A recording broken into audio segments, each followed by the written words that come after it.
Hier soir, aux alentours de 18 h, à l'issue de la manifestation Loi Travail, 200 manifestants bloquent la circulation place Anatole France. Ce sont essentiellement des jeunes, étudiants grévistes ou lycéens qui attendent le début de Nuit debout.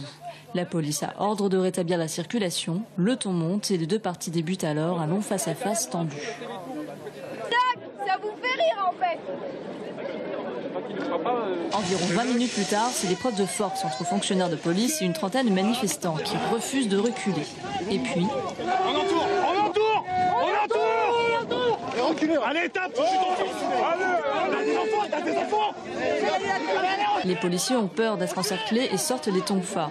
Après avoir repoussé les contestataires, la police quitte les lieux.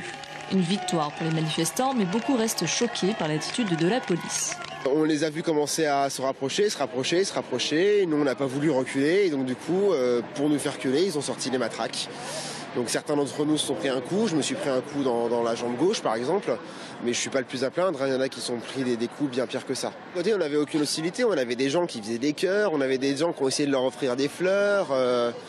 Mais on restait ici parce qu'on ne voulait pas reculer juste parce qu'ils nous disaient, parce qu'ils voulaient qu'on recule, quoi.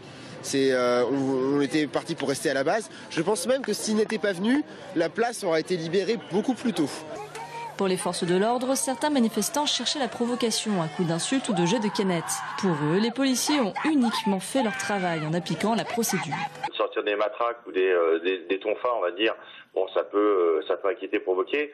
Bon, s'il y a eu un ou deux coups dans le comptoir, parce que forcément, quand on vient mettre les coups sur de police, il peut y avoir un ou deux coups. Ça n'a pas été plus loin que ça. Plusieurs militants ont été frappés aux jambes et aux mains. Une femme âgée est tombée lors d'un mouvement de foule sans se blesser. Il n'y a ni blessé connu à ce jour, ni de dépôt de plainte. Des deux côtés, on dit refuser l'escalade de la violence.